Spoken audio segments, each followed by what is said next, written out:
श्री उमापति महादेव की जय। श्री लक्ष्मी नारायण भगवान की जय।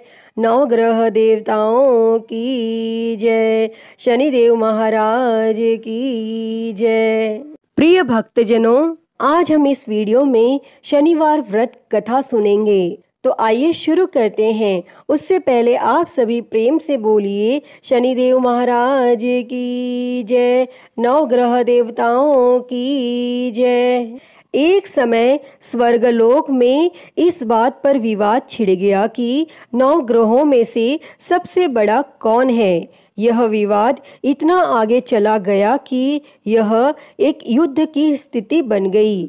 इस बात के निष्कर्ष पर पहुंचने के लिए सभी देवता देवराज इंद्र के पास पहुंच गए और उन्होंने कहा, हे देवराज, अब आप ही निर्णय करें कि हम सब में सबसे बड़ा कौन है। देवताओं द्वारा पूछे गए इस सवाल से देवराज इंद्र उलझन में पड़ गए। तब इंद्र देव ने कहा कि मैं इस प्रश्न का उत्तर नहीं दे सकता हूँ, मैं असमर्थ हूँ। इस सवाल का जवाब पाने के लिए वह सभी पृथ्वी लोक में उज्जैनी नगरी के राजा विक्रमादित्य के पास गए।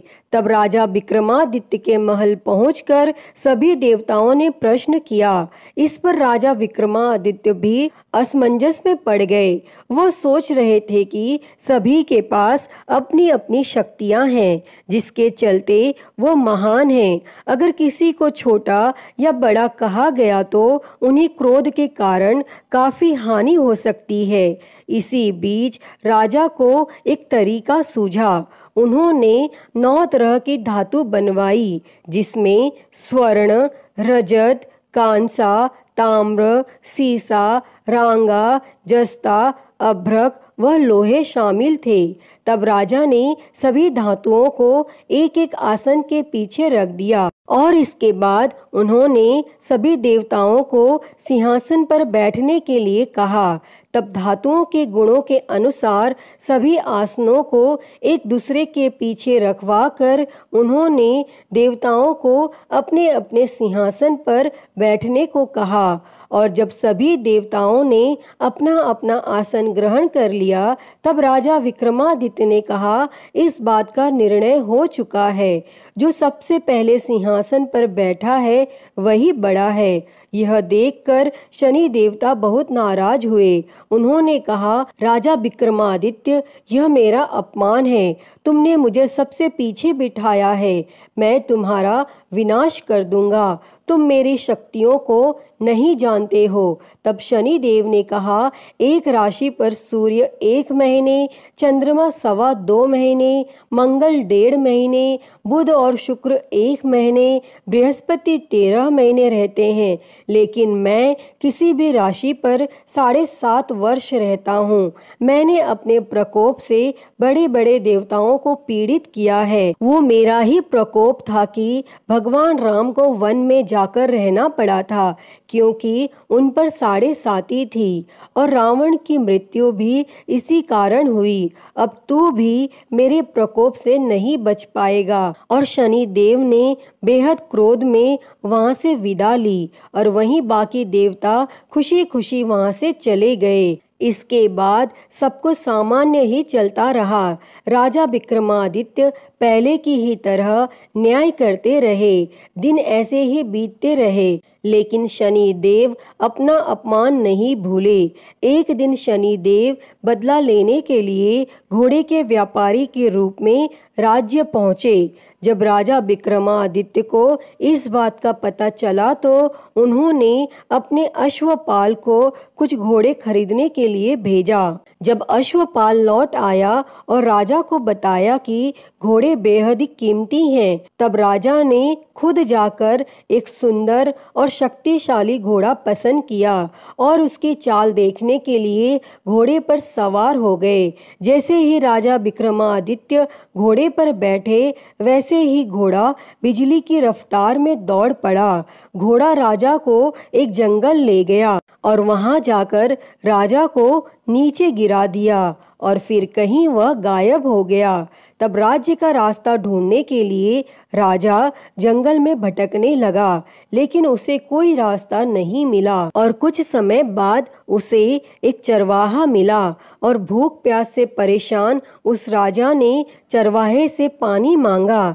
चरवाहे ने उसे पानी दिया और राजा ने उसे अपनी एक अंगूठी दे दी। तब रास्ता पूछकर राजा जंगल से निकल गया और पास में ही मौजूद एक नगर में पहुंच गया और एक सेठ की दुकान पर राजा ने कुछ आराम के लिए रुका और वहां सेठ से बातचीत करते हुए उसने बताया कि वह उज्जैनी नगरी से आया है। तब राजा कुछ देर तक उस दुकान पर बैठा। जितनी देर वो वहां बैठा, सेठ जी की काफी बिक्री हो गई। तब सेठ ने खुद को बहुत भाग्यवान समझा और सेठ ने राजा को अपने घर खाने पर आमंत्रित किया।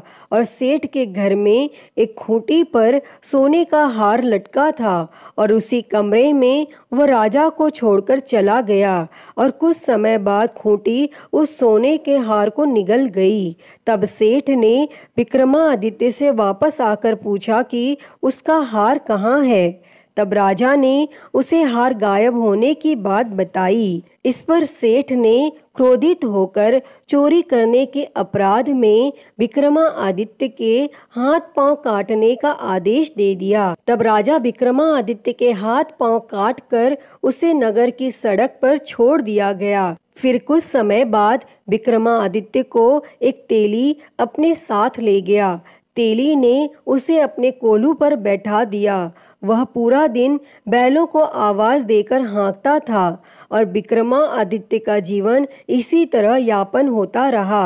और उस पर शनि की 7.5 थी, जिसके खत्म होने पर वर्षा ऋतु शुरू हुई। एक दिन राजा मेघ मल्हार गा रहा था।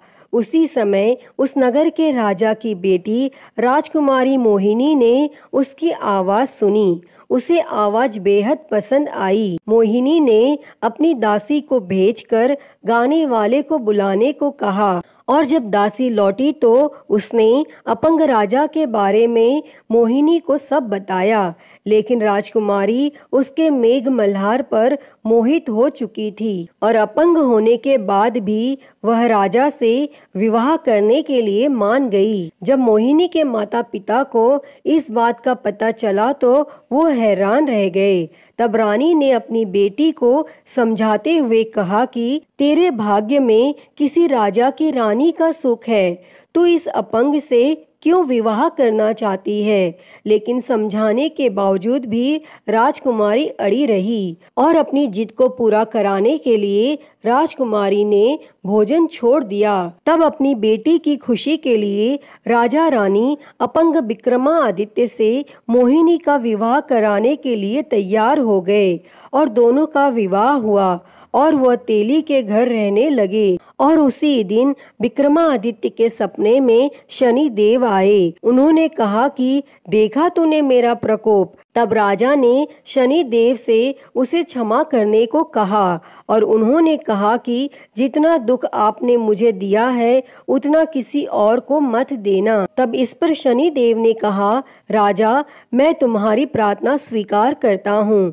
जो कोई व्यक्ति मुझे पूजेगा, व्रत करेगा और मेरी कथा सुनेगा, उस पर मेरी कृपा दृष्टि हमेशा बनी रहेगी। सुबह जब राजा विक्रमादित्य की नींद खुली तो उसने देखा कि उसके हाथ पांव वापस आ गए हैं और उन्होंने मन ही मन में शनि देव को नमन किया।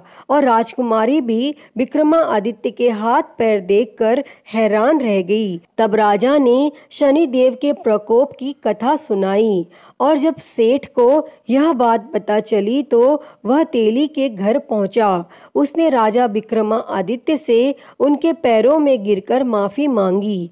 तब राजा ने सेठ को माफ कर दिया और सेठ ने राजा से उसके घर जाकर भोजन करने के लिए कहा और भोजन करते हुए अचानक से ही खूंटी ने हार उगल दिया और सेठ जी ने अपनी बेटी का विवाह भी राजा के साथ कर दिया और सेठ ने उसे स्वर्ण आभूषण, धन आदि देकर राजा के साथ विदा कर दिया। तब राजा विक्रमादित्य अपनी दोनों पत्नियों यानी राजकुमारी मोहिनी और सेठ की बेटी के साथ अपने राज्य उज्जैनी पहुँचे। सभी ने उनका स्वागत किया। इसके बाद राजा विक्रमादित्य ने पूरे राज्य में घोषणा करते हुए कहा कि आज से शनि देव सब देवों में सर्वश्रेष्ठ माने जाएंगे और साथ ही शनि देव का व्रत करें और व्रत कथा जरूर सुनें। यह देखकर शनि देव बहुत खुश हुए। व्रत करने और व्रत कथा सुनने से शनि देव की कृपा रहने लगी और लोग आनंद पूर्वक रहने लगे। अतः हे शनि देव जी, जैसी कृपा आपने राजा विक्रमादित्य पर की, वैसी ही कृपा इस कथा को कहते, सुनते और हुंकारा भरते पर करना। तो बोलिए शनि महाराज की जय, नवग्रह देवताओं की जय। प्रिय भक्तों, तो मैं उम्मीद करती हूँ कि आपको यह कथा पसंद आई होगी और अगर वीडियो अच्छी लगी हो तो इसे लाइक करें, ज़्यादा से ज़्यादा शेयर करें और कमेंट में शनिदेव की जय लिखना ना भूलें और हरिहर भक्ति चैनल को सब्सक्राइब कर नोटिफिकेशन बेल को ज़रूर ऑन कर लें। हर हर महादेव। धन्यवाद।